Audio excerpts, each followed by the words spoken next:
Hello everybody, welcome. It's a warm day here where I am. Fog is rolling in, as it often does in my neighborhood. And as usual, I'm at Stowe Lake or Blue Heron Lake, depending on whether you like the old name or the new one. I've been listening to a podcast of Jesse Michaels talking to, don't know the guy's name. He's from a company called Skywatcher, a private company whose goal is, well, complicated. Basically, it's a UAP, observation and analysis company. So, unidentified aerial phenomena. I've made a number of videos about topics related to this.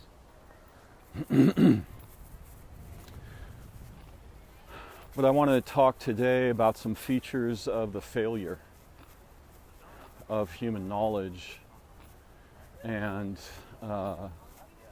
what orients those failures. Right? And one of the most important features of this problem is this idea, as lethal as it is absurd, of what is called national security. So, also single-valued thinking. So if one's orientation to a phenomena is to determine whether or not it's a threat or an opportunity, it should be obvious, but isn't, that is a change of state for the inquirer. Right? So if you go looking for threat, you're going to find what you went looking for. And if you go looking for opportunity, you're going to find what you went looking for. But if the thing that's orienting your opportunity seeking is military advantage or wealth generation, then you've collapsed the relational space in a way that must affect the phenomena you're observing, especially if that phenomena has any capability to detect the mode of your collapse. It's pretty breezy here, so maybe a little background noise. Bear with me. I've got my wind muff on, so I'm doing what I can.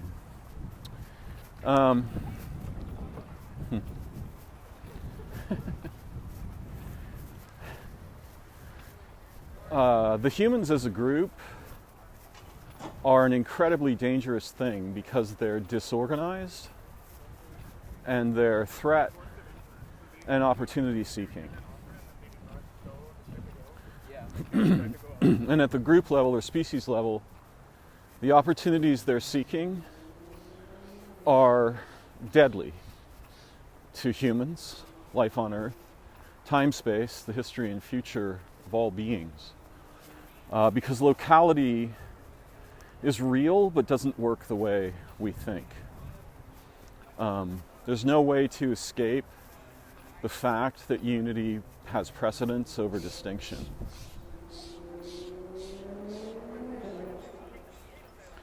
So damage here becomes damage elsewhere.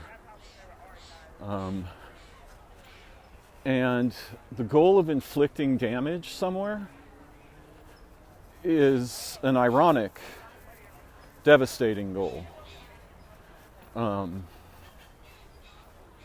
so many examples of this, but the ridiculous ideas that underlie the legal prisoneering and justice systems in the United States and elsewhere. Basically, like there's been a problem, so let's create a bigger problem. Right? We'll show you a problem. Watch this. Punishing the beings who wrongdoing emerges in is completely ass backwards in nearly every case. From any perspective that sees the welfare of the unity, the well-being of the unity, the healing. Actual justice is healing, not vengeance. So the humans are generally approaching the UFO, UAP phenomena from a variety of purposive orientations, nearly all of which, in my opinion, completely suck. They are terrible. The very worst thing that could happen would be that humans acquire or develop technological derivations from their observation of these phenomena, which are not only of different kinds, they belong to categories that are transcendental to the human category lexicon.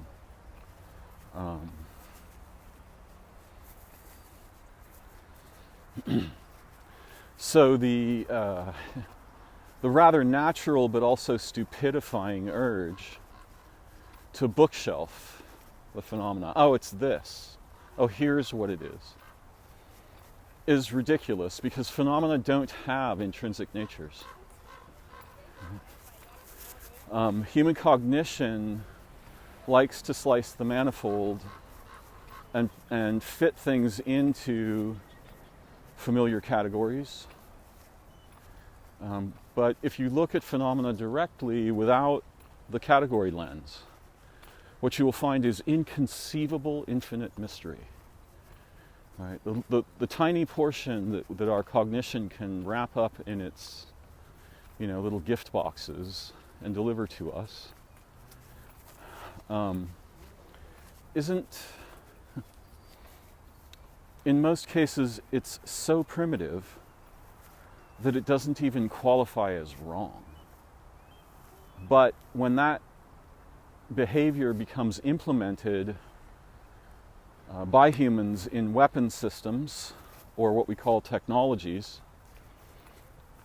the wrongness pervades over the possibilities of intelligence and life on Earth. Right? And given just no more rain than we give it today, it will snuff this planet. And this planet is not a local thing. This planet, just like you have friends and relations, at another level, our planet is not merely a being. It's a feature of that which is that generates beings. Almost as a side effect of its activity, which is transcendental to human categories. We should remain focused on the transcendental nature of phenomena if we want actual understanding. If you're looking to just, figure out which bookshelf to put something on, you'll probably succeed at ever increasing expense to your capacities for insight, understanding, awareness, relation, participation, wonder, awe, healing, reconciliation. So one of the things that I thought was interesting, and this is another problem with single-valued thinking, there's people running around, Dr. Greer and others, who are saying things like, the government knows what's going on and they've known for 70 years. There's no chance of that being true. The government is not a single thing, and neither is any other phenomena. And what is revealed to thought and conception depends on our purpose in looking and whether or not we orbit or just form one direct angle, right? If we orbit, we're going to see that it's, in a way, a diversely constituted phenomena. Any phenomena, a goose. But if we have a single goal, we're going to think of it as one thing. There's no chance that the United States government is one thing. It is conceptually. But if you go to, for example, the FDA, right, and you ask them about the most recent handheld armaments development programs, they're going to look at you like, why are you asking us? We don't have any idea about that. So all of the different branches of the United States government have highly specialized, unique purviews.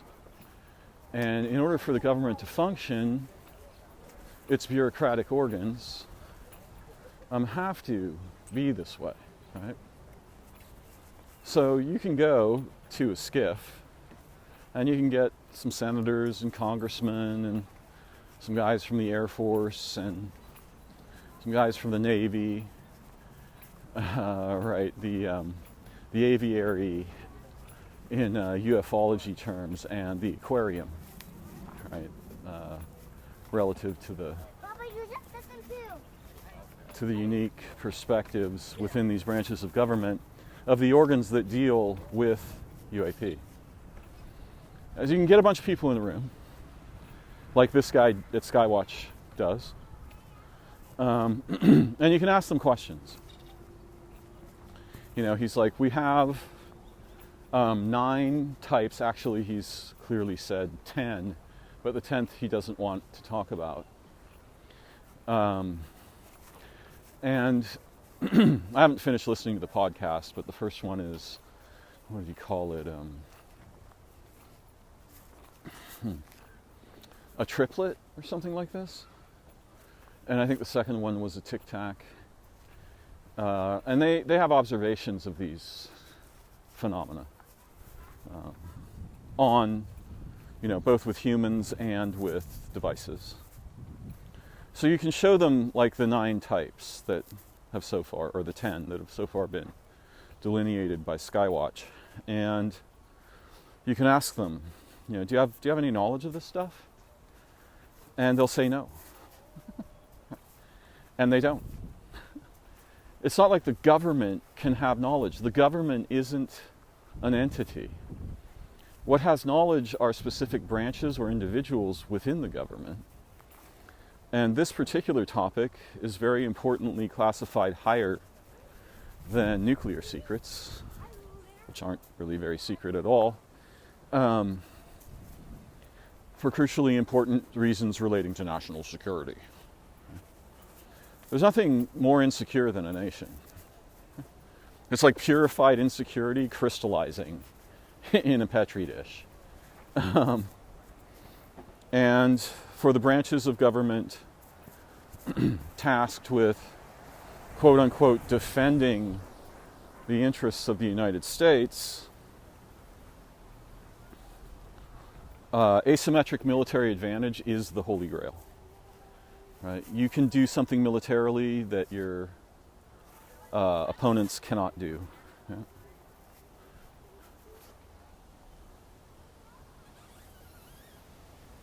Tree squeakage. It's awesome. So one of the things I'm trying to say here, which I've said before in different ways, is that the United States government is not a mind. It's not a brain. It's not a person. It's not even really a collective. It's a library of bureaucratic functions. And the features of human organizations that have exposure and knowledge to this topic are some subsections of private industry, because companies are just like the government. So you could ask yourself, well, does Lockheed know about UFOs? Okay, well, no. Are there features within, are there organs within the Lockheed organization that have knowledge of this? Yes.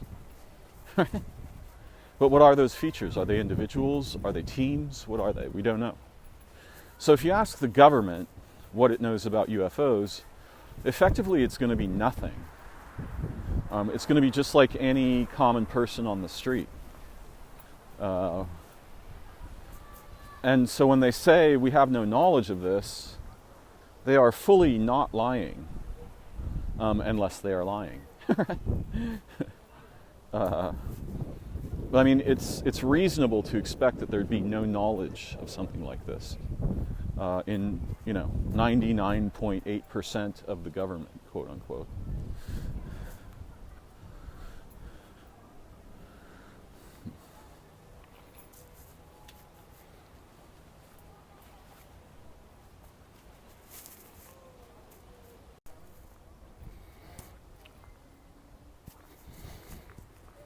Different factions of humans have different orienting purposes, but as there are extremely few, if not none, zero, large-scale factions of humans that are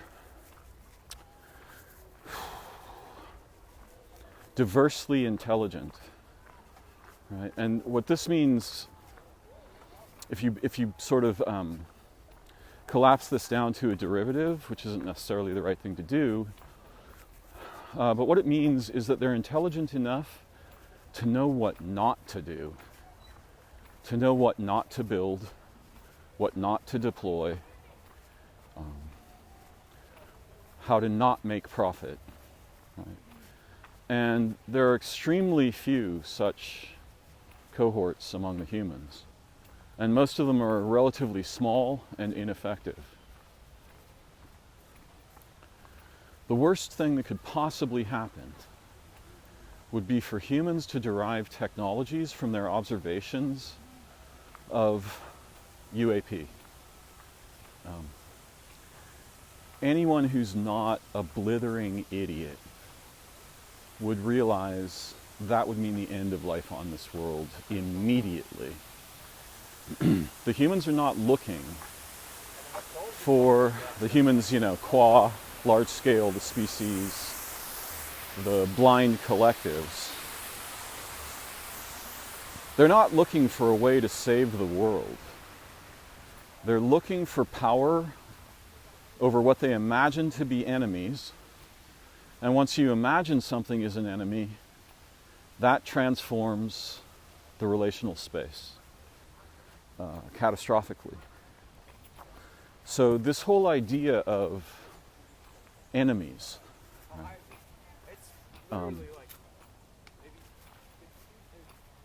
it's absolutely lethal to the possibilities of life on Earth and intelligence. Any intelligent being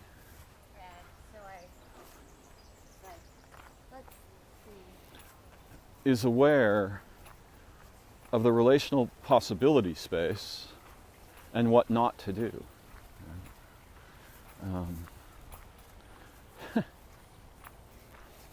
So these companies like Skywatch, which may seem superficially altruistic, are much more dangerous than allowing the phenomena to remain mysterious. If humans abstract technologies from this, because of the orientation of our species on this world at this time, it will mean death to everything. And any actually intelligent cohort of beings of any kind, human, non-human, transcendental, whatever, would want to do everything in their power to ensure that the humans don't get this, right? That they're unable to proceed with this agenda. You know, in a previous recording recently, I was talking about some of the things Eric Weinstein has said about we need to get off-world. And it's the wrong goal. The most urgent goal for humans, as I've said many times, is the establishment of effective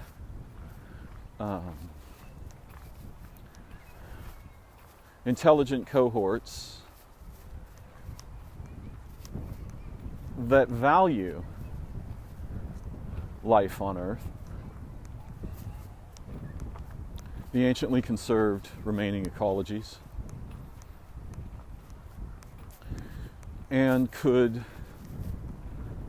be doing something so brilliant and human and astonishing and joyfully fulfilling that they simply outcompete. Nobody wants to be left out, right? The old systems.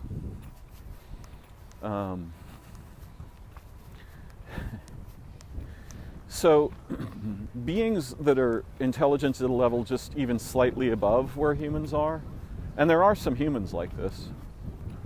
They're rare, but they exist. There's a lot of them, actually, because, you know, there's 8 billion humans, so what does rare mean?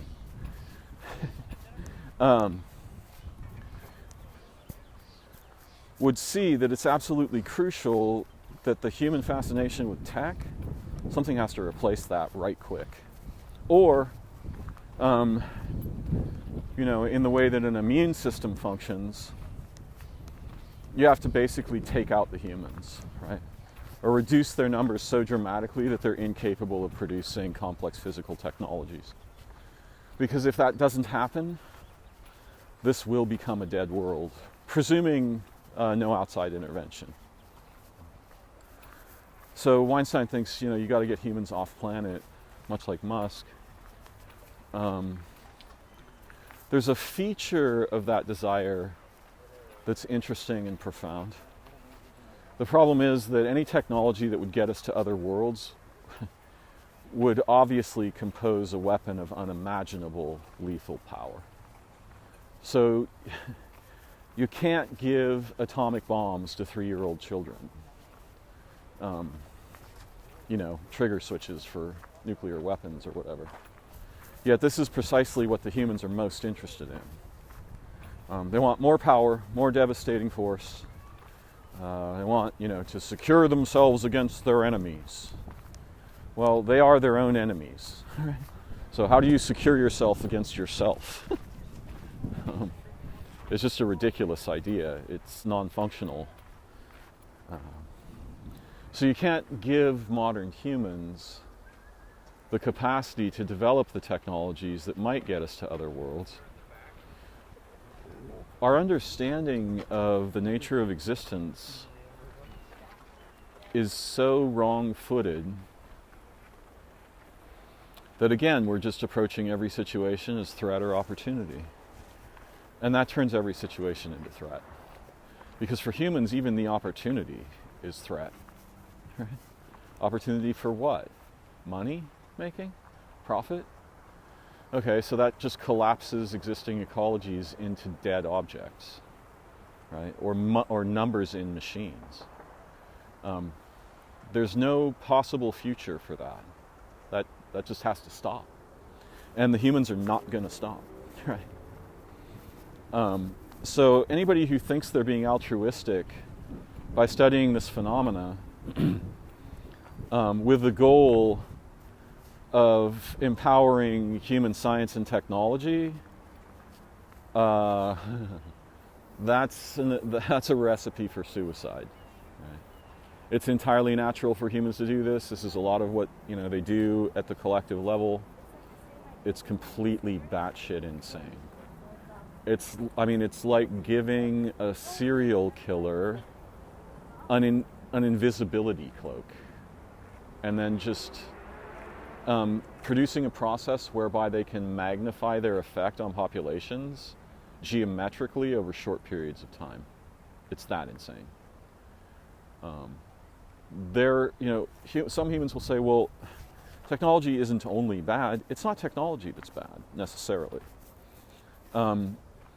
It's engaging in technological development with no understanding of the necessities of the context in which existence arises, sustains itself, does the proofreading to ensure there's no catastrophic damage to the origin layers transmitted from the embodiment layers and so forth. This is what actual intelligence looks like. It looks a bit like an extremely complex and partly transcendental immune system that mediates problems that arise in the physical layer, particularly problems that could affect the other layers or do affect the other layers. And as far as the humans are concerned, they are that problem on meth. And unless something beautiful can capture our collectivity, it will remain malignant. Okay? So the one thing you don't want to do is give anything that resembles that kind of malignancy the capacity to expand its operational theater. Meditation time. I'll be back. My mind is much more quiet than it was before I was meditating.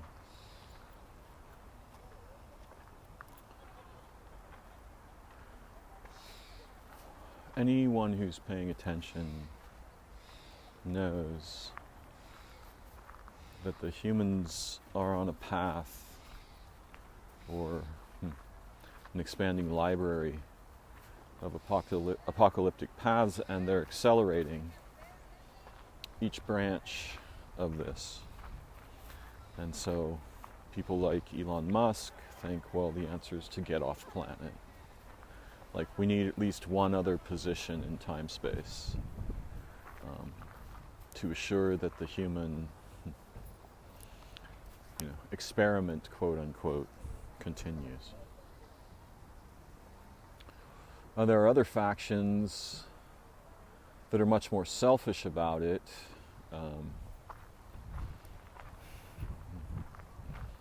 It's that crazy physicist from Brooklyn. I can never remember his name. It's as if my memory rejects keeping him in mind. But they study UAP and UFOs. It's very clear that they want, a way for their people, their families, their relations, their friends. They want to transfer that either to another time or another world.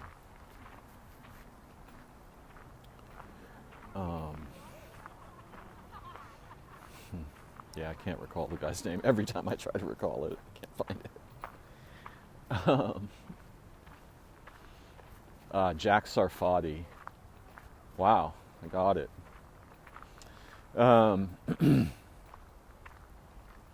Yeah, I know from the inside that he's part of a group that's looking for a way to get their folks to safety.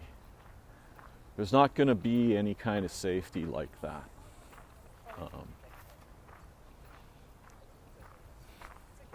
And look, I don't know, what's going to happen. I can see predictively a number of dangers and very few solution-like answers to these problems. It is my perspective that our species has, over our history, not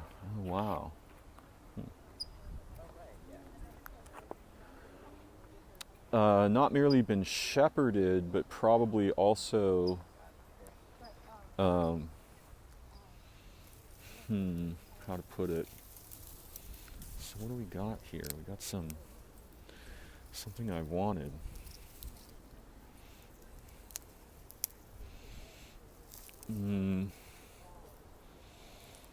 I don't think we've been engineered, but we've been being modulated. And there's no way for that to not be true. Time-space itself, even with nothing like, a transcendental beings or intelligences or so forth, time-space itself is transcendent. And so, it's, in a way, it's kind of self-correcting, in a way not dissimilar to how our bodies tend to be until something takes us wildly out of balance, right?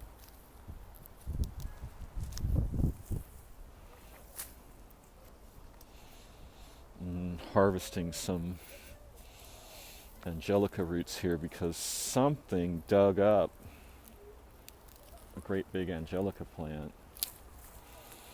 And I've wanted some of these roots, but I don't like to kill the plants. So, it's interesting. Whoever pulled this plant up did not want the roots.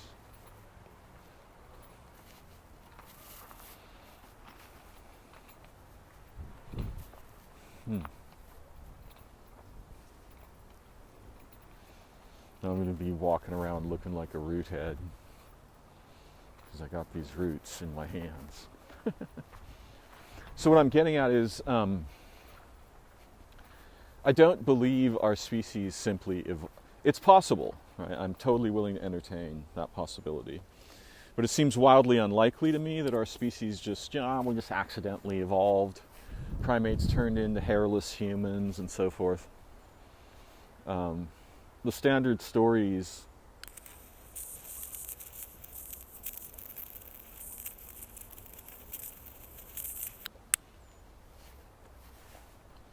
the histories of beings and the completely unfounded assumptions of many branches of science are almost certainly not what's going on.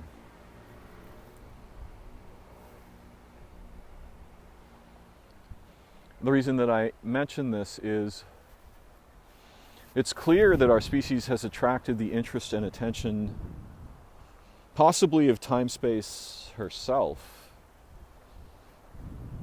because we pose such a threat. And the Earth is incredibly valuable and important to features of existence that we don't believe exist or we have no concepts for. So if we raise a sword against that, we will definitely acquire the attention of the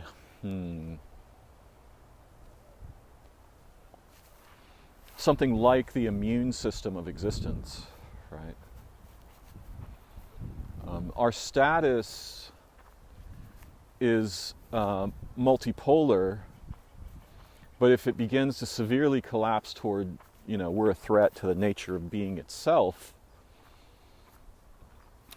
we will awaken the immune agents, so to speak, analogously. The immune system of the sun, the earth, the solar system, the galaxy, time-space itself. And, humans think like, oh, we're really puny. Well, we're not puny in the sense of our effect.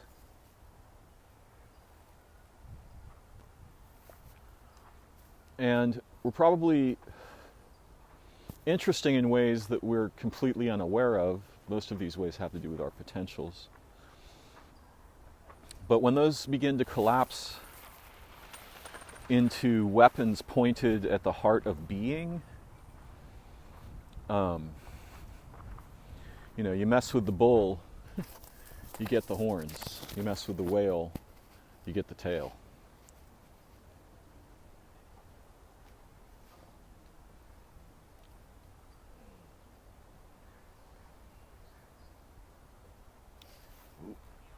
the factions involved in investigating UFOs, by and large, particularly the factions that are corporate, military, governmental, those are the wrong organs of purpose to actually enlighten us about the nature of the phenomena.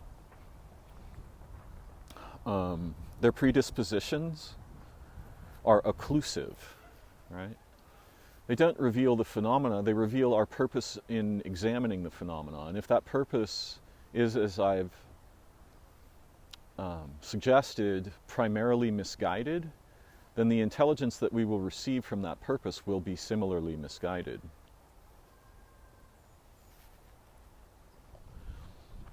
Also, consider the concept, the analogy from physics of superposition, right? So humans can achieve something like a superposition in ceremony and meditation. We also do it technologically, but that's extremely dangerous and misguided. But imagine that time-space itself becomes concerned with our activity, and from the superposition sort of descends into the physical layer, right? It partially physicalizes in order to both ascertain the problem and ameliorate it, right? Mediate this problem that we keep becoming. So what is the class of that phenomena? Well, if you're in a superposition as a human being, your personal identity is missing. It's been transparencied, right, in layers.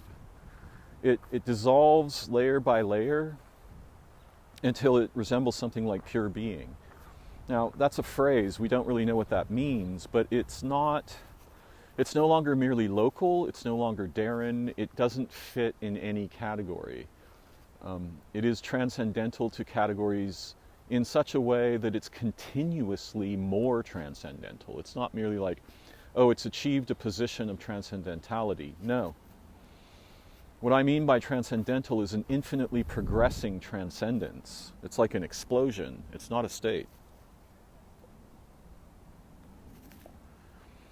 And so when we're trying to think about these phenomena like what they are not what's. It's not impossible for us to form categorical perspectives on this. But if we truly want to understand the phenomena, we're going to have to leave the human lexicon of categories. And, many humans will say, oh, it's a trickstery thing. Well, something that's in a superposition of being, it's going to transform dramatically depending on the kind of attention you pay to it. And if you subject me as a being to instrumentalized analysis, right? You point radar at me or microwave weapons, you get psionic people calling me, right? And then I show up and you shoot me, you shoot us with some high frequency, pulsed electromagnetic device. That's not relationship, right? It's very obvious what's going on. It's blatantly obvious to anything intelligent. Point cameras at people and see how they change, right? So it's very important to understand that the orientation of approach produces transformations in both the analyst and the phenomena being examined, analyzed, right?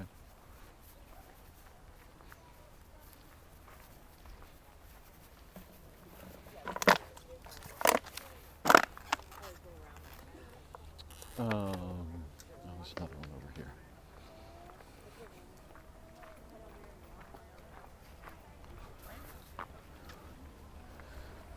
Anything that's in a superposition temporally, physically, cognitively, in awareness, it has no stable status, right? So, in a way, we're encountering something that resembles the measurement problem in physics. There's an analogy here. It's just an analogy. But it's really important to understand that features of that which is do not have, they don't, they only partially possess collapsed categorical identity. And everything you encounter is like this. What you think the tree is changes what you can be. What you think another human being is or can become. You know, if you're focused on the becoming together, now you're doing something interesting. If you're collapsing them to this or that, well, we know how that game works out, right? So, as regards the UAP phenomena, suppose that it's infinitely unidentifiable, right? It's not this or that. And what it is transformed by the kind of attention we're paying to it for us. And possibly for it, because there's no way to not be in relation. Right? This is the clinical perspective. Step out of relation into analysis and determine what is the case. Well, what is the case is that your awareness and consciousness, your purposive orientation, your intention and so forth, has collapsed into measurement. And, you know, this is what produces the problem of enemies. Right? We're measuring. And we start with the predisposition of, are you a threat or are you an opportunity? Or can I ignore you and get on with whatever mostly dismal and pragmatic behaviors that have become habitual for me? What's that? The nature of phenomena only very slightly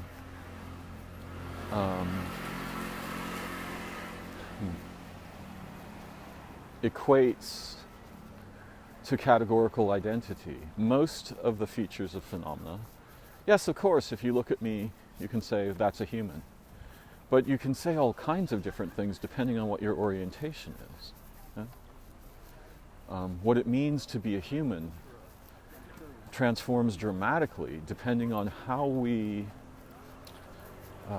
structure or destructure awareness, consciousness, sentience, concern,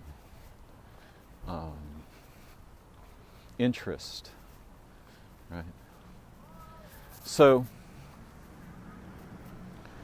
one of the features of this phenomenon, which isn't a single phenomenon, but the broad library of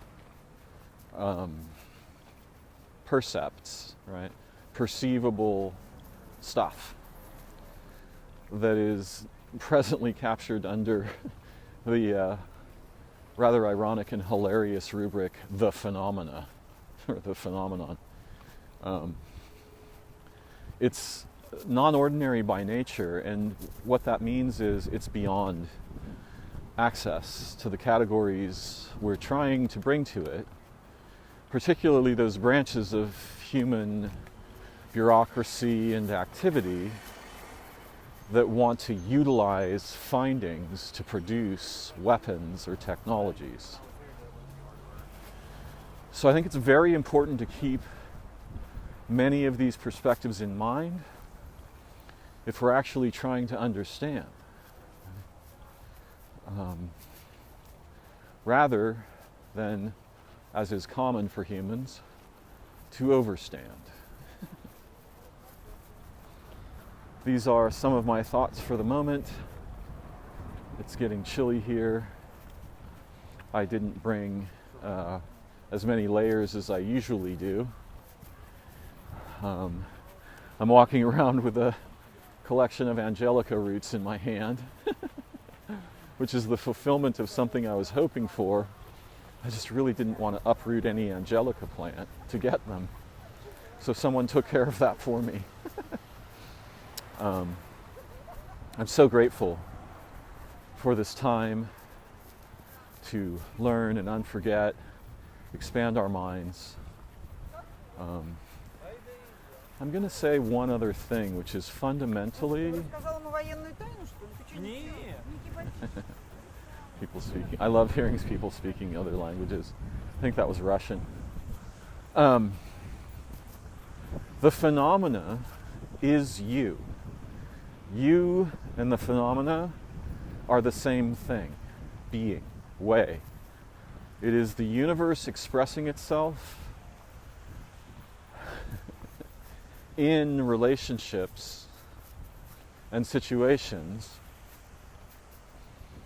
developmentally, immunologically, perspectively, relationally. So what is it? Well, it is the everything appearing as something. That's what it is. It is origin appearing in the physical layer. And if you're trying to figure out if that's gods or demons or angels, you've already become so confused that your capacity to understand is mostly missing in action. The phenomenon does represent a possibility for the advancement, for the developmental efflorescence of our species, if that's the channel we're on. But we're not on that channel. We're on a pragmatic, militaristic, analytical, clinical, scientific channel. And from that channel, what you're going to get mostly is pushback, deception, the confusion that arises when your approach is of the wrong species to enlighten your awareness or to catalyze deep, meaningful relationship. So these are some of my thoughts today. So grateful for those of you who pay attention, for your curiosity, your wonder, for the urgent desire for reconciliation with nature and intelligence, and for the kinds of justice that are healing and restorative and beautiful in their results. We all come to our human incarnation with these urgent desires, and they largely get captured, inhibited, amputated, and modified as we become enlanguaged and enculturated. Part of my goal here is to create a window, a doorway, in that system of traps that we can together explore, restore, and develop for the sake of all beings, in all places, in all moments. If you will, please take a moment to share or comment or like or criticize or ask questions. Any of those behaviors tickle the algorithm, which gets me a little broader airplane. As you can see from looking at my videos, my reach is incredibly minute. And I'm not a reach addict, but it does encourage me to continue the joyful task of creating the content that I share. May your lives and ways be beautiful. May your dreams be profound. And may we all be empowered together to fulfill the promise and the beauty of our human nature and incarnation. Thank you for joining me. I look forward to learning again together very soon. Bye-bye for now.